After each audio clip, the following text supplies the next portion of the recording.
Hello, everybody, and welcome back. This is JudiciousFire. I'm on the iOS server. Going to be continuing my multi-part series on every hero in the game. We're looking at all heroes, talents, insignias, pets, enchantments, traits, giving recommended setups, and we are using the Hero Compendium as our guide. That is the blue tab at the bottom, pink and yellow book. Every hero in the game in order of release. Last time we left off with Candy Cane. We're now going to be moving to the next 10 heroes. In this part 4 segment, we're going to be looking at these following 10. Arctica, Valentina, Phantom King, Beast Tamer, Lady Leo, Grimfiend, Dracax, Medusa, Demogorgon, and Trixie Treat. Let's go to our first one. Arctica. Arctica puts out a freeze. It's a momentary total stoppage of the enemy. Arctica also at skill 11 and 12 reduces the healing effects of the enemy. Arctica has a built-in talent Condemnation 5, which reduces the attack speed of the enemy. I use Arctica as a debuffer, someone who reduces the energy, the speed, the momentum, the power of the enemy. Do not put Arctica up in front, I put him in the back. I am running him with a Scatter 9 for those times when you need to reduce the energy of the enemy. I'm running him with a Slow Down 9 for those times when you need to slow the enemy's speed. I'm running him with Little Havoc, who also slows speed, in this case, attack speed.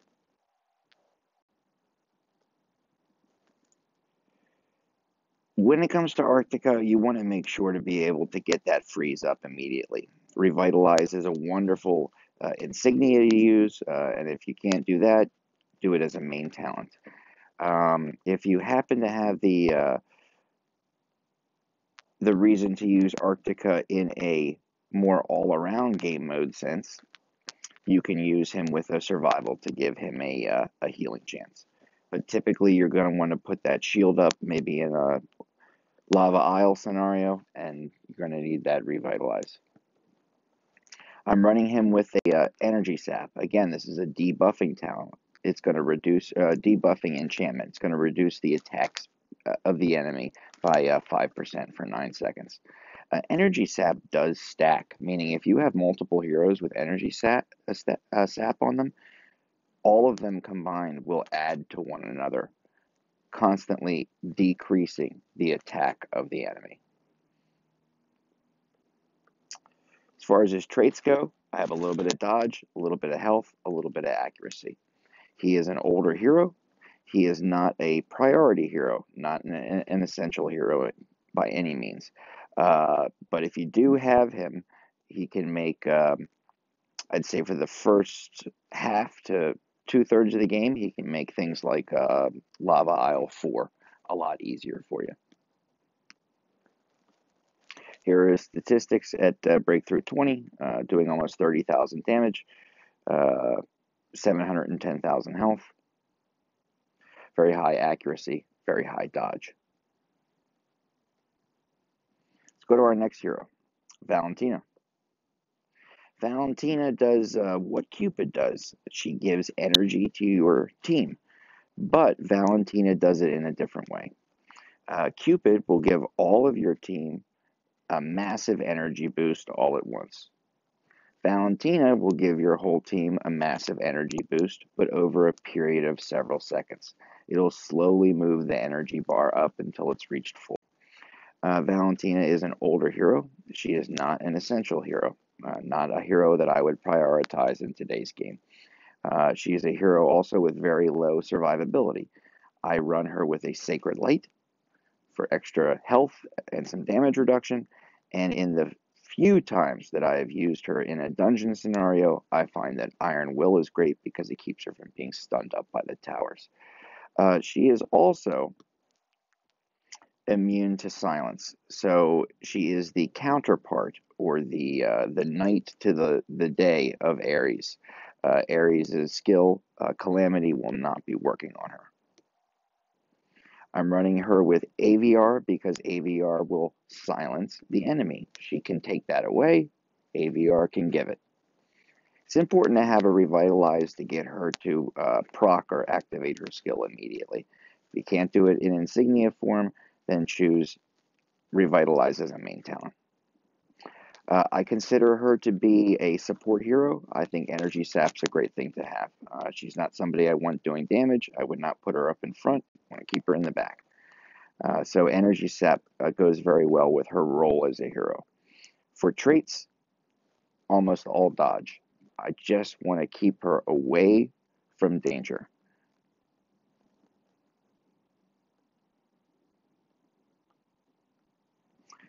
Got about 29,000 damage and about 630,000 health. At breakthrough 20, 3,000 accuracy, almost 5,000 dodge.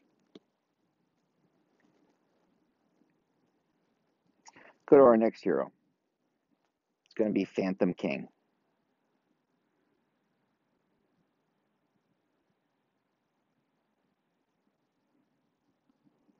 Okay, Phantom King is two things all at once. He's a debuffer.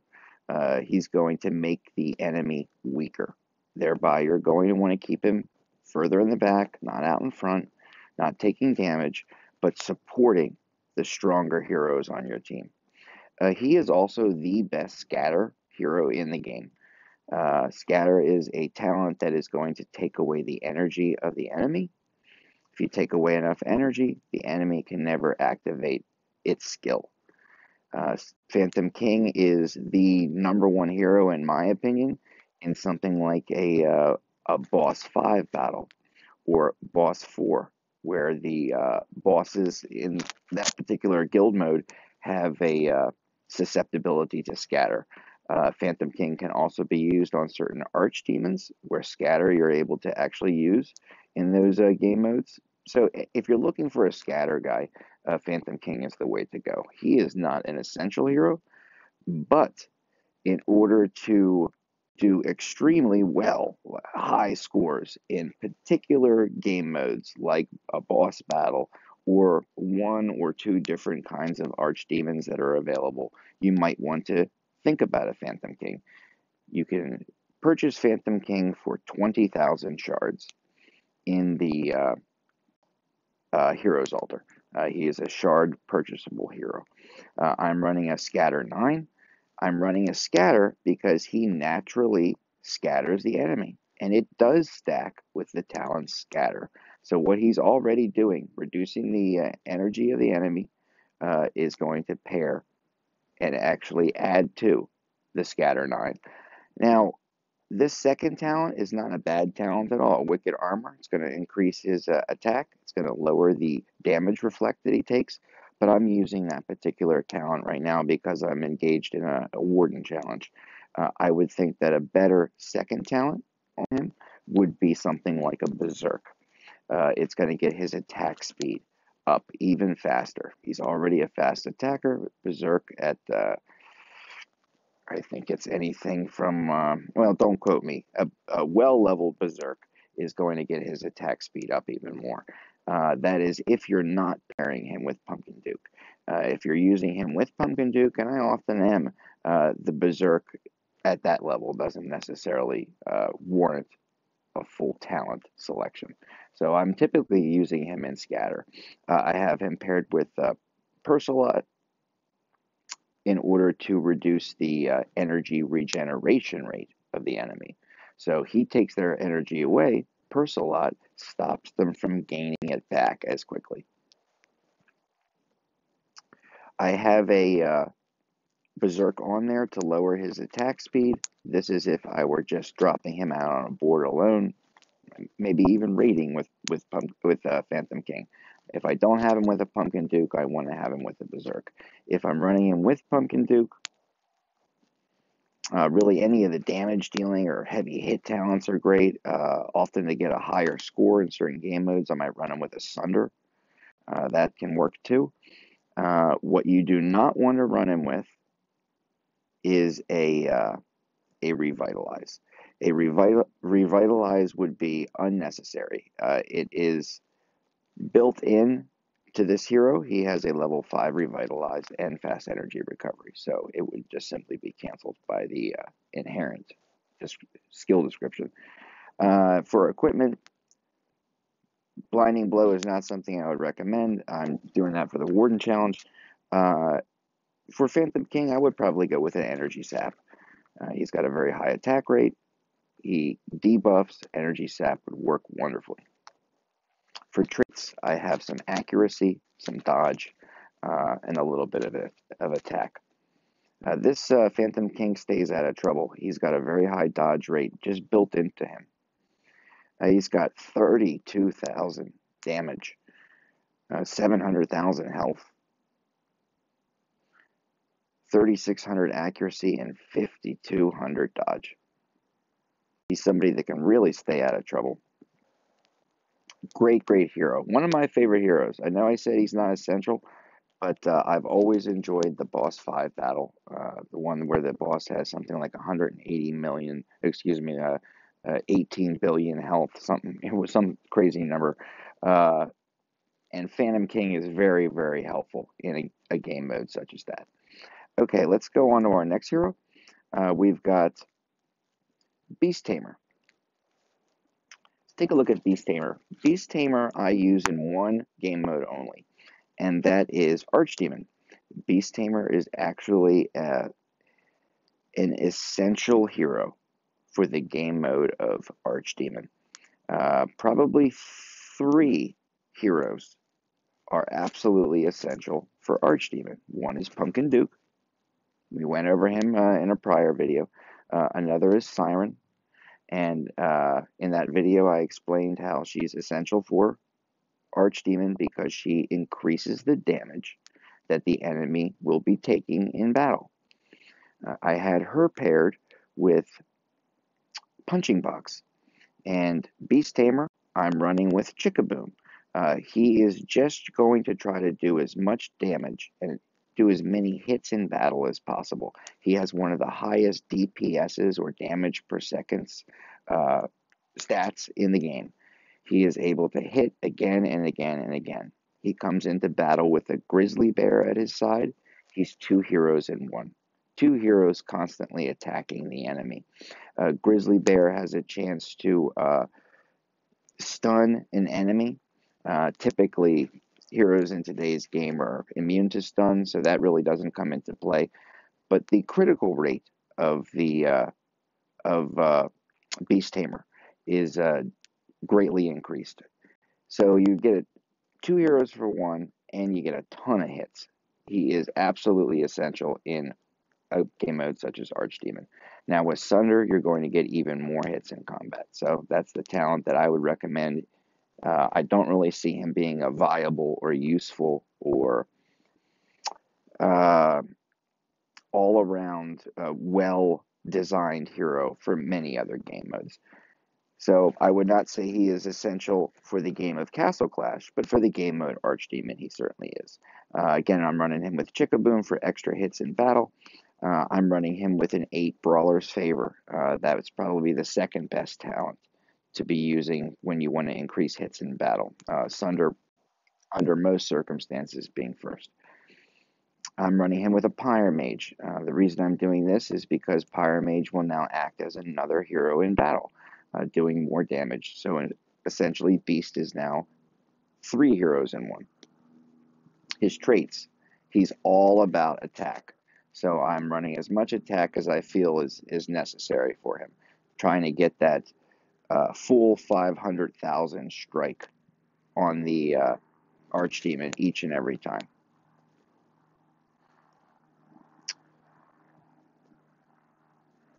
We go here. Okay, he's coming in at about 34,000 damage and about 650,000 health. You can see a decent accuracy. but really everything else has been pumped into his attack damage. One more time, just like Siren, the enemy is going to take more damage from all your team members. In this case, with Grizzly, he's going to be taking.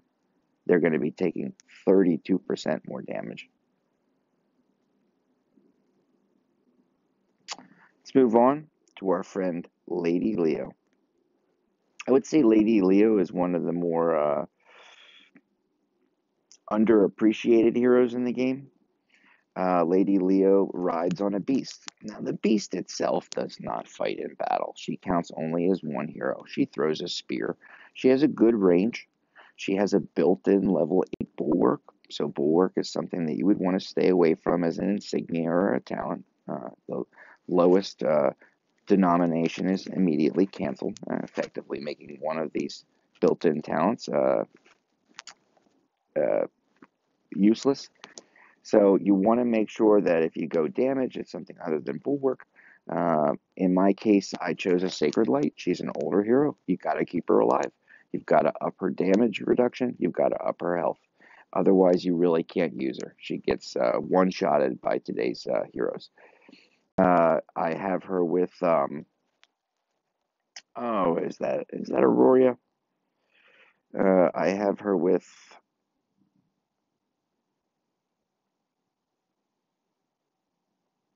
yes, Aurora. I have her paired with Aurora for a specific reason. Her skill is that she stuns the enemy. That's really it. It's a brief stun. Enemies near a specific area receive a stun. And Aurora will stun an enemy if under attack. So if Lady Leo herself is being attacked, at least Aurora can sort of act as a stunning bodyguard. In terms of Cress, I have Survival to give her the opportunity to heal. She does not have that ability.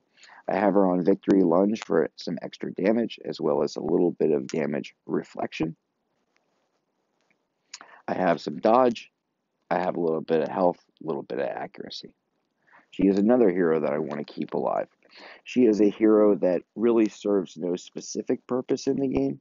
There is no game mode that I have yet encountered that requires a Lady Leo specifically.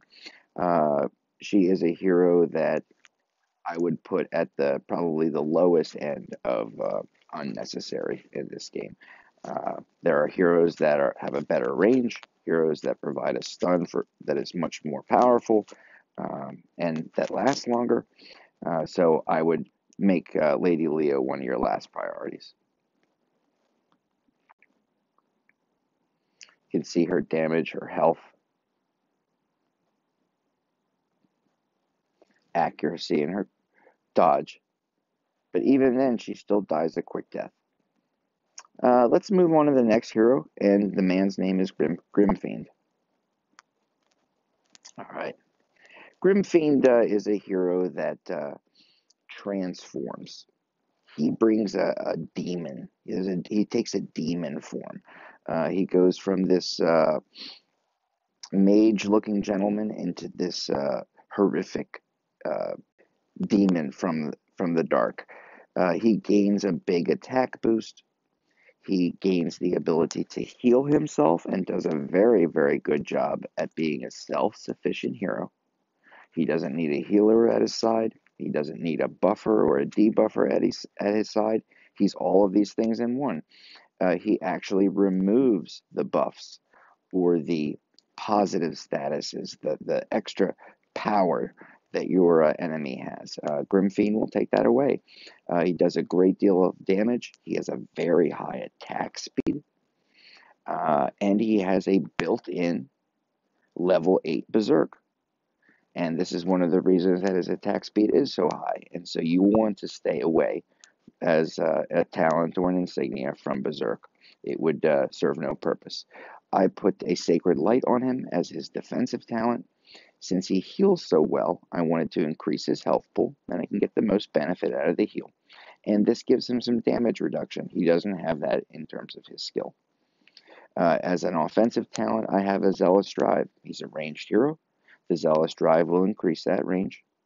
increase his attack, and reduce some of the damage that he takes in combat. I have him paired up with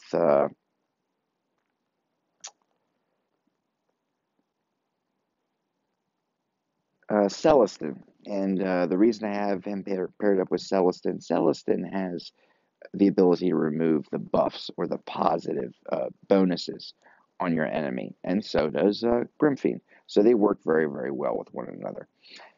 As far as Grim's attributes, he's at almost 30,000 damage, at about 700,000 health, 4,000 accuracy, good amount of dodge. I'm running him with a victory lunge in order to increase his attack, reflect a little bit of damage back. And traits, I tried to boost his accuracy so he can hit more often in combat, especially against high dodge opponents, and also increase his health pool. The more ability he has to soak up those heals, the better. It makes the heal far more effective, and it gives you the ability to survive longer in battle. Next, I have Dracax. Dracax has been the butt of the joke for a little while as one of the more useless heroes in the game. I would agree with that. Dracax serves little to no purpose in today's game. He's a bit like the brother to Lady Leo. If you have a Dracax that you're using, his animation looks great. I can say that about him, but he serves very little purpose. Just back to Grimfiend for a moment, I would put him right up there in the mid-tier as far as heroes go. He is not essential. There are heroes that'll do a better job than he does, but a starting account, an intermediate account with a high-level Grimfiend can get through a lot of Here Be Monsters trials, can do very well in a variety of game modes. So I would not call Grimfiend essential, but I would recommend him in terms of a mid-tier hero. Dracax, I would not be able to recommend. He is not an essential hero by any means. I have a Sacred Light to try to keep him alive.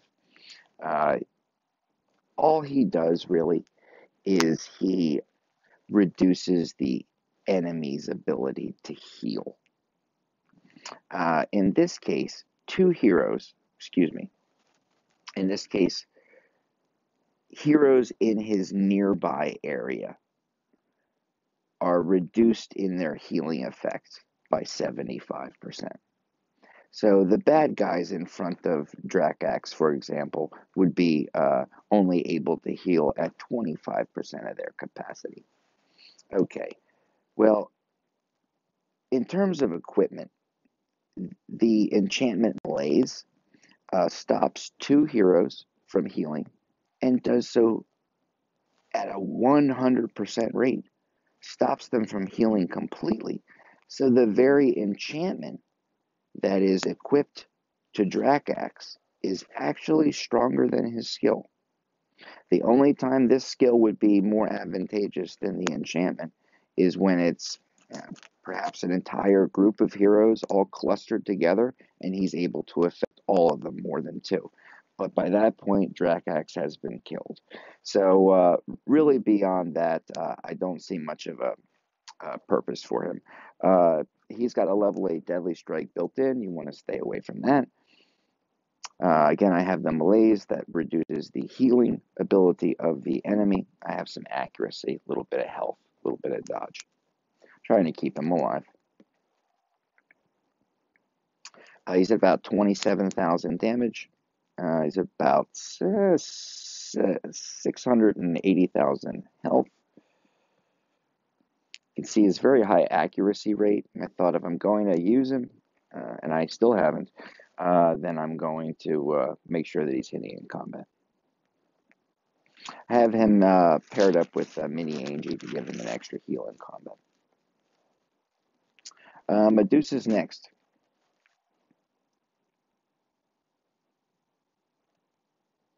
Here we go. Okay, Medusa is a hero that does a heck of a lot of damage. She has also one of the fastest attack rates in the game. If you were to rank the attack speed of all the heroes in Castle Clash, and I'm simply approximating, you would have to put Medusa somewhere around number 10. She is about the 10th fastest hitting hero in this game. She can really increase your score in certain game modes. She can really do a great job in game modes against demons, bosses, centaurs, labyrinth goblins, anywhere where the enemy has a damage cap. And you see that you can only hit for 20,000 or 60,000 or 90,000. Well, you bring in Medusa, and you're going to be hitting for 90,000 again and again and again and again. I have her paired up with a Sunder.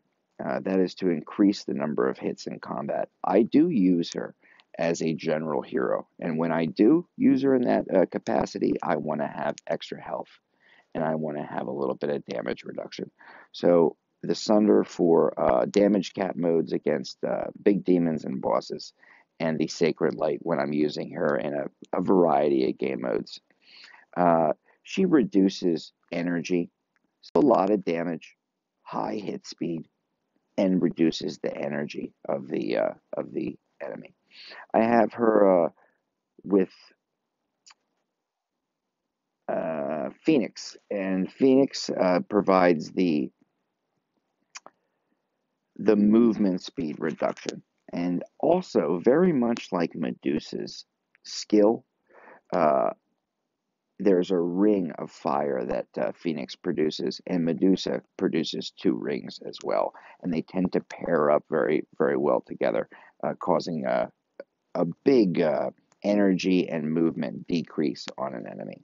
I have her with an 8 Brawler's Favor to increase more the hits in battle, and I have her with a Pyromage under the same reason that I would have it on the Siren and Beast Tamer. This is going to be an extra helper in battle, fighting alongside Medusa. And now she's 2 heroes in one, more hits in combat. I have a ton of dodge on her. The reason I do this is because I do want to use her in general game modes.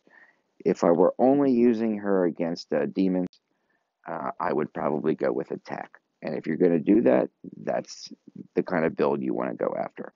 But in terms of using her in multiple game modes, I want to be able to keep her alive for as long as possible. You can see her damage coming in at almost 36,000. And that's without trait augmentation. And about 620,000 health. You can see a decent accuracy, but a very high dodge. I want to keep her out of danger. Medusa, I would say, is less essential than Beast Tamer or Siren. But if you are going to try to have some high scores in certain game modes, especially damage cap game modes, you'll want to have a Medusa. So recommended, but not essential. Let's move on to Demogorgon. Demogorgon is a hero that is a purchase hero. There are certain few and far between opportunities that free-to-play would have, maybe through a treasure chest opening, maybe through a very random and wonderful Pirate's Booty event. But Demo is typically a purchase hero. Demo is one of my favorite heroes in the game. In fact, if I were pressed, I would probably have to say that Demogorgon is my favorite hero in Castle Clash. I think that the general consensus would be that Demogorgon is not an essential hero. I think that if I were speaking as a representative of a mass of people who play Castle Clash, I would say that Demo is not essential. But in this video, I know you'll have to pardon me, but I'm speaking for me as a player. Demogorgon is utterly essential in this game. He is one of the most important heroes that you can have in your altar. I did a video called The Sweet 16, the 16 best heroes in the game. Demogorgon had a place of pride on that list. I did a 3-part series called The Evil 18, the 18 best heroes in the game, and how you should pair them up with pets. Demogorgon was right there up in front, near the top of the list. Demo is one of my most important heroes in Guild Wars. He is a proud member of my Guild Wars attack team. He reduces the enemy's ability to hit you. He does so by forcing blind upon them. That's his best skill. We don't even need to concern ourselves with anything else that he does, although he does other things. I use him for blinding. There is no hero in the game of Castle Clash as of March 28th, 2019, that is immune to Demogorgon's blind. You can have a Valentina out there. If he gets hit by Demogorgon's skill activation, that Valentina will be blinded. There is nobody who can get away from that ability that Demogorgon has. And he can be used, and is being used by me right now in something like a Warden challenge. He can take on any opponent with that blind. Run him defensively. Give him the ability to survive and keep him in the back. You do not want him out there trying to do damage against people. You're just looking for him to blind the enemy. 99 times out of 100, I am running him with a Sacred Light to give him health and to give him some damage reduction. And only in Warden and on a few specific Forgotten Trials would I be using Wicked Armor if you're running with Demo. Wicked Armor is going to increase his attack, limit his reflect damage. That's all good and well, but Sacred Light's going to keep him alive, and that's really what you want. I always use Piblob with Demogorgon. Demo blinds the enemy, so they can't hit you. They stumble around, if you will, unable to act in combat. Piblob is going to take away their accuracy, so their ability to hit is even further reduced. I always have a survival on Demo. Demo cannot heal, but with survival he can. He's got a blinding blow on him right now because of the Warden challenge. Typically, I would be running one of 2 enchantments on, actually one of 3 enchantments on Demogorgon. I think the best enchantment would probably be something like an energy sap. And the reason being, Demo, for me, is being used as a debuffer, a blinder. Energy sap will give him a nice attack increase, but will also be able to lower the attack of the enemy when Demo's under attack. That is often the case in my Guild Wars attacks. Demo does take damage. Secondly, I would go with a Victory Lunge. Again, you're going to get an attack bonus, but you're going to be able to reflect some of that damage back at the enemy. And third, I would go with Blinding Blow. It works very, very well with Demo. He blinds. Blinding Blow does as well. Not as effectively, not to the duration as Demo, but when he is under attack, he will have a percentage chance to deliver blind to the enemy in 2 seconds. His traits, I try to keep this man out of as much trouble as possible with as much dodge as possible. I don't want him to be taking major hits. Don't put him up in front. Put him in the back. If you're using him in something like Lost Battlefield, and he can work wonders in Lost Battlefield, he will take the entire team you're facing and blind them all. You will want to have a Revitalize on him somewhere, either as a talent or an insignia. You can see 30,000 damage almost, 750,000 health. Real nice accuracy, but that dodge is amazing. Now, you can see his critical damage at 4,700. You can build Demogorgon a number of ways. I chose to accentuate his blinding ability by keeping him alive and making him a survival Demo. I would say in the first 2/3 of the game, I think you would have the option to have also a damage dealing Demo. That's where that Wicked Armor would come in so well. And you give him some crit traits to help up his base crit level. When a skill activates, that will be increased, and he will deliver strikes that can one-shot a hero. During the last third of the game, he is unable to do that to a Levanica, to a Dove Keeper. Thereby, I found the critical build to be a worthless road to travel. Thereby, I went the blinding route and the survivability route. And last but not least, in our fourth installment, we have Trixie Treat. Trixie Treat is a hero that is often used in Archdemon, often used again with those goblins, centaurs, those big bosses. Great for damage cap modes, just like a gunslinger or a dove keeper or a beast tamer. She spawns helpers and becomes multiple heroes in one. That means multiple hits. She is going to do a lot of damage with these helpers and her own attack. She has a built-in War God. So you do not want to pair her with War God.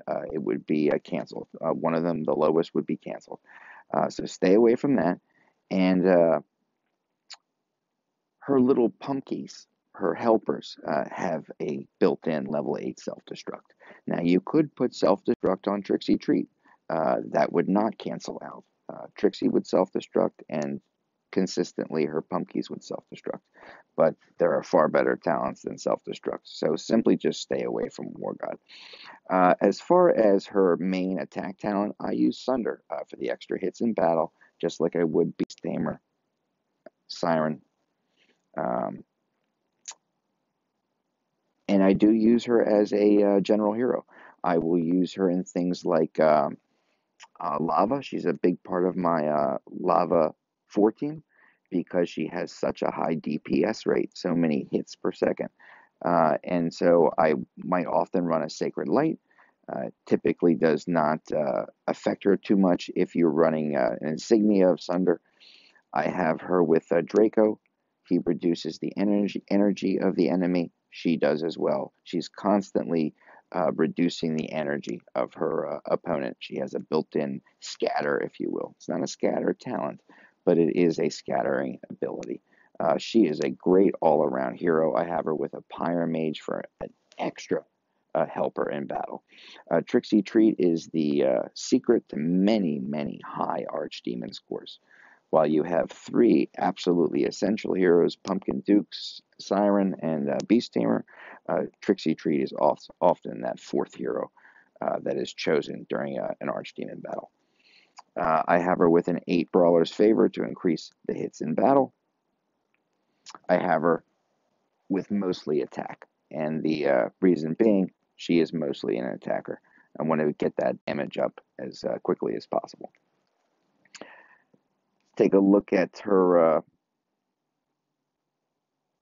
attributes. We're looking at about 35,000 damage. We're looking at about 610,000 health. And you can see that I put most of the traits into damage, as well as that little bit of dodge. Okay, let's check out our heroes one more time and make sure that I showed you every part of it. I wanted to just show you these skins. Trixie Treat was one of the first hero skins released. You can see that it's mostly geared towards attack. When it comes to these early hero skins, I think you just have to wait until they come around again into one of these hot air balloon festivals. I think that's about the only way you're going to be able to see it again. Beast Tamer had no skin. Demogorgon, you can see that he gets a big attack bonus and a big accuracy, dodge, and crit bonus.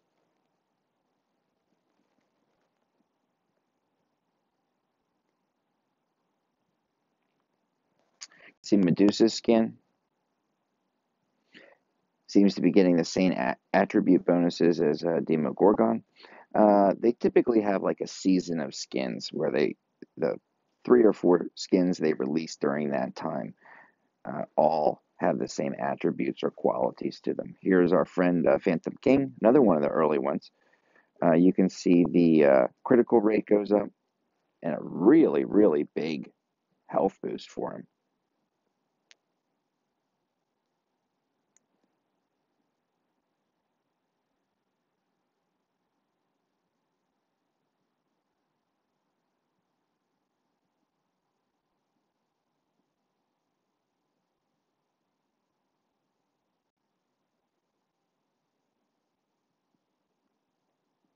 Lady Leo, no skin is available currently in the game.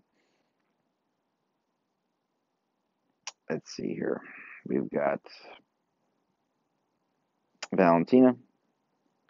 Can see her skin in effect. Look at the critical damage boost, 2,000.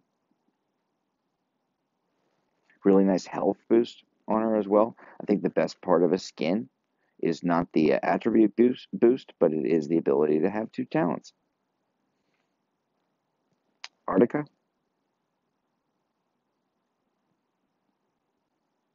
Seems to be about the same attribute bonuses as the Valentina skin. And we've got Grimfiend. 800 attack bonus. So these skins do add a lot to each hero, but more so the ability to carry 2 talents. Okay, we have gone through another 10 heroes in Castle Clash. As of today's date, we have almost 70 heroes in the game. We have just gone through heroes number 31 through 40 in our Heroes Compendium. We're going to be checking out heroes number 41 through 50 in our next installment. Appreciate you tuning in, and I hope this information is helpful. Happy clashing. All right, bye-bye.